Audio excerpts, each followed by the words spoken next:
పోడు భూములకు 8 లక్షల ఎకరాల అటవీ భూములకు తెలంగాణ రాష్ట్ర ప్రభుత్వం వెంటనే హక్కు పత్రాలు జారీ చేయాలని చెప్పేసి ఆదివాసీ హక్కుల పోరాట సమితి తుడుందెబ్బ రాష్ట్ర కమిటీ తరపున మేము డిమాండ్ చేస్తున్నాం. అదేవిధంగా 170 పేసా చట్టాలను పకడ్బందీగా అమలు చేస్తూ ఏదైతే సుప్రీంకోర్టులో కేసు వేసినటువంటి 1700 మంది గిరిజనేతలు ఉన్నలో వాళ్ళపైన వెంటనే ఎస్సీ అట్రాసిటీ కేసులు నమోదు చేయాలని చెప్పేసి కూడా ఇవాళ తెలంగాణ రాష్ట్ర ప్రభుత్వానికి మేము డిమాండ్ చేస్తున్నాం. అదేవిధంగా జీవో నంబర్ 3 స్థానంలో మరొక జీవోను తీసుకొచ్చి దాన్ని చట్టం చేసి ఆదివాసీ నిరుద్యోగ ఎవరైతే ఉన్నారో వాళ్ళకు ఉద్యోగ అవకాశాలు కల్పించాలి. తెలంగాణ రాష్ట్రంలో 5వ షెడ్యూల్ ప్రాంతంలో ప్రత్యేక స్పెషల్ డిఎస్సి వేసి ఆదివాసీ నిరుద్యోగ యువతను కాపాడాలి. అదేవిధంగా అన్ని ఐటీడీఏ పరిధిలో ఉన్నటువంటి బ్యాక్లాగ్ పోస్టులు అన్నిటి కూడా వెంటనే తెలంగాణ రాష్ట్ర ప్రభుత్వము భర్తీ చేయాలని ఆదివాసీ హక్కుల పోరాట సమితి తుడుందెబ్బ రాష్ట్ర కమిటీ తరపున మేము డిమాండ్ చేస్తున్నాం. అదేవిధంగా తెలంగాణ రాష్ట్ర వ్యాప్తంగా ఉన్నటువంటి ఐటీడీఏ పరిధిలో ఉన్నటువంటి 29 శాఖల జీవోలను చట్టం చేసి వాటిని పునరుద్ధరించి ఆదివాసీ యువకుల చేతనే ఉద్యోగ నియామకాలు చేపట్టాలని కూడా ఇవాళ ఆదివాసీ హక్కుల పోరాట సమితి తుడుందెబ్బ రాష్ట్ర కమిటీ తరఫున మేము డిమాండ్ చేయడం జరుగుతున్నది. అదేవిధంగా ములుగు జిల్లా ఏటూరు నాగారం, ఆదిలాబాద్ జిల్లా కొమరం భీం కాలనీలో గత 20 సంవత్సరాలుగా ప్రభుత్వ భూమిలో గుడిసెలు వేసుకొని నివసిస్తున్నటువంటి ఆదివాసులకు తెలంగాణ రాష్ట్ర ప్రభుత్వము విద్య, కరెంటు, వైద్య సౌకర్యాలు, అదేవిధంగా ఇంటి పట్టాలు వెంటనే మంజూరు చేయాలని తెలంగాణ రాష్ట్ర ప్రభుత్వానికి మేము డిమాండ్ చేస్తున్నాం. అదేవిధంగా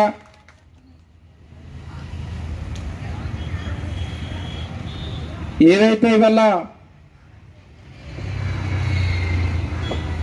తెలంగాణ రాష్ట్ర వ్యాప్తంగా ఉన్నటువంటి ఆదివాసీ ఏడబ్ల్యూసీ కావచ్చు, తుడుందెబ్బ కావచ్చు, ఏఎస్ఎఫ్ కావచ్చు, మహిళా సంఘం కావచ్చు, ఆధార్ సొసైటీ కలిసి పనిచేయాలని మొన్ననే జరిగినటువంటి తీర్మానంలో దానికి తెలంగాణ రాష్ట్రంలో ఉన్నటువంటి బుద్ధిజీవులు, మేధావులు, తుడుందెబ్బ శ్రేణులు అందరూ కూడా మనమంతా కూడా కలిసి కరెక్ట్గా ఏవైతే మనకు చట్టాలు ఉన్నాయో వాటిని కాపాడాల్సిన బాధ్యత మనపై అందరిపై ఉంది. కాబట్టి మనందరం కూడా కలిసి కరెక్ట్గా మన చట్టాలకు, మన జీవోలు, మన హక్కులన్నింటి కూడా ఇవాళ వైలేషన్ అవుతున్నాయి. కాబట్టి వాటిని కాపాడడం కోసం మనం అందరం కూడా కలిసికట్టుగా పనిచేయాలని చెప్పేసి మరొకసారి అందరికీ విజ్ఞప్తి చేయడం జరుగుతున్నది.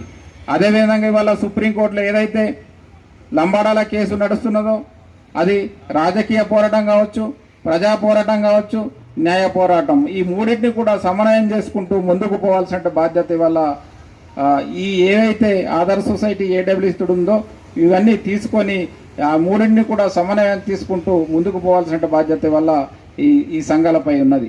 అదేవిధంగా ఆదివాసీ చట్టాలు, ఆదివాసీ హక్కులు, ఆదివాసీ జీవో చట్టసభల్లో మాట్లాడడం చాలా బాధాకరం. కాబట్టి తప్పకుండా వాళ్ళను కూడా మనం ఇవాళ ఎండగట్టవలసిన బాధ్యత వల్ల తెలంగాణ రాష్ట్ర ఆదివాసీ సమాజంపై ఉన్నది. తప్పకుండా వాళ్ళని మనం అందరం కూడా ప్రశ్నించాలి.